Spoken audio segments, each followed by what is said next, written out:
നമസ്കാരം. ഇന്ന് ഞാൻ നിങ്ങളുടെ മുമ്പ് പരിചയപ്പെടുത്തുന്നത് ചതുർ ആശ്രമങ്ങളിൽ രണ്ടാമതായ, ഒന്നാമത്തെ നമ്മൾ കഴിഞ്ഞ വീഡിയോയിൽ നിങ്ങൾ കണ്ടിരിക്കും, കാണാത്തവരൊന്ന് പോയി കാണാൻ ശ്രമിക്കുക. ഓക്കെ, രണ്ടാമത്തതായ ഗ്രഹസ്ഥം അല്ലെങ്കിൽ ഗാർഹസ്ഥ്യം എന്ന് പറയും. അപ്പൊ എന്താ ഗാർഹസ്ഥ്യം എന്ന് പറഞ്ഞാൽ ബ്രഹ്മചര്യ വ്രതത്തിൽ, അതായത് ബ്രഹ്മചര്യ എന്ന് പറഞ്ഞാൽ പഠിക്കുന്ന കാലം എന്നാണ്. അതായത് 12 വയസ്സ് മുതൽ 24 വയസ്സ് വരെയുള്ള കാലഘട്ടം. അപ്പൊ 25 മുതൽ 50 വയസ്സ് വരെയുള്ള 25 വർഷകാലത്തെ ജീവിതത്തെ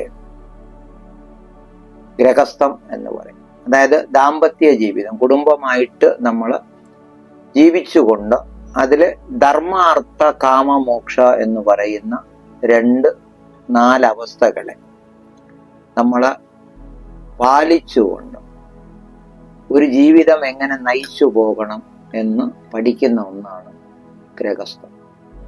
അപ്പൊ അതായത് ഒരു ഗുരുവിന്റെ കീഴിൽ വിദ്യകൾ അഭ്യസിച്ച് വെളിയിൽ വന്ന് ഒരു സൽസ്വഭാവിയായ അല്ലെങ്കിൽ നല്ലൊരു സ്ത്രീയെ വിവാഹം കഴിക്കുക, അല്ലെങ്കിൽ സ്ത്രീ ഒരു പുരുഷനെ വിവാഹം കഴിക്കുക, കഴിച്ചിട്ട് കുടുംബ ജീവിതത്തിലേക്ക് നടന്നു അതില് ധർമ്മം പരിപാലിച്ചുകൊണ്ടും അർത്ഥത്തെ സമ്പാദിച്ചുകൊണ്ടും ധനത്തെ ഉണ്ടാക്കി, നല്ല വഴിയിൽ ധനത്തെ ഉണ്ടാക്കിയും കാമത്തെ, ആഗ്രഹങ്ങളെ സബലീകരിച്ചും മോക്ഷപഥത്തിലേക്ക് എല്ലാം നേടി ഇനി മതി അനുഭവിച്ചു എന്ന് തീർക്കുന്നത്, സന്തോഷത്തോടുകൂടി വിട പറയാൻ ഒരുങ്ങുന്നതിന്റെ പേരാണ് ഗാർഹസ്ഥ്യം എന്ന് പറയുന്ന അവസ്ഥ. ഈ ഗാർഹസ്ഥ്യത്തിൽ 5 വിധമായ യജ്ഞങ്ങൾ ഉണ്ടായിരിക്കും. 1 ദേവയജ്ഞം, 2 ഋഷി അല്ലെങ്കിൽ മുനിയജ്ഞം, 3 മനുഷ്യയജ്ഞം, 4 പിതൃയജ്ഞം, 5 ഭൂതയജ്ഞം. ഈ 5 യജ്ഞങ്ങൾ നമ്മൾ ചെയ്തിരിക്കണം. ഒരു ഗ്രഹസ്ഥൻ ചെയ്യേണ്ട 5 യജ്ഞങ്ങൾ.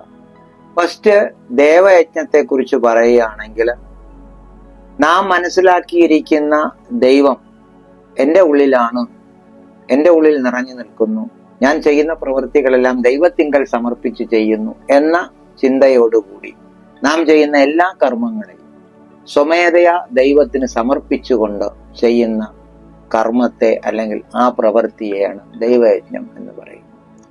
2 മുനി അല്ലെങ്കിൽ ഋഷിയജ്ഞം.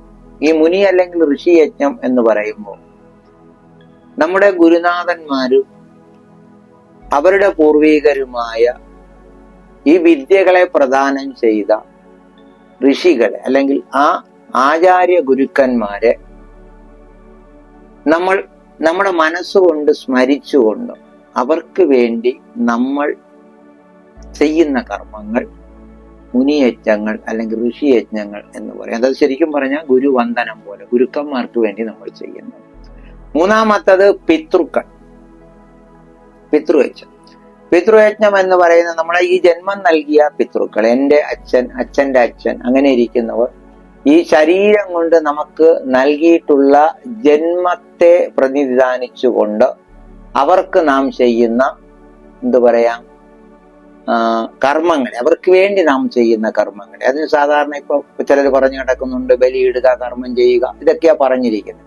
പക്ഷെ അതൊന്നുമല്ല ഇതിന്റെ പിന്നിൽ. അവർക്ക് വേണ്ടി നാം ചെയ്യുന്ന കർമ്മങ്ങൾ, നാം ചെയ്യുന്നതെല്ലാം അവർക്ക് വേണ്ടിയിട്ടും കൂടെയാണ് എന്ന് അറിഞ്ഞുകൊണ്ട് നാം ചെയ്യുന്ന യജ്ഞങ്ങളെ പിതൃയജ്ഞം എന്ന് പറയും. ഇനി അടുത്തത് മനുഷ്യയജ്ഞം. മനുഷ്യയജ്ഞം എന്ന് പറയുന്നത് ഈ ഭൂമിയിൽ നാം ജീവിച്ചിരിക്കുന്നിടത്തോളം കാലം നമ്മെ കാണാൻ വരുന്ന അല്ലെങ്കിൽ നമ്മളെ സമീപിക്കുന്ന മനുഷ്യൻ മനസ്സുള്ള എല്ലാവരെയും നമ്മളാലാകുന്ന വിധത്തിൽ അവർക്ക് വേണ്ടി ചെയ്തു കൊടുക്കുന്ന കർമ്മങ്ങളെ, യജ്ഞങ്ങളെ നമ്മൾ മനുഷ്യയജ്ഞം എന്ന് പറയും. അത് നമ്മൾ വേണ്ട രീതിക്ക്, അതായത് അതിഥി സൽക്കാരം എന്നൊക്കെ നമ്മൾ പറയുന്ന പോലെ നമുക്ക് അവർക്ക് വേണ്ടി ചെയ്തു കൊടുക്കാൻ പറ്റുന്ന കാര്യങ്ങളെ ചെയ്തുകൊണ്ടിരിക്കുക.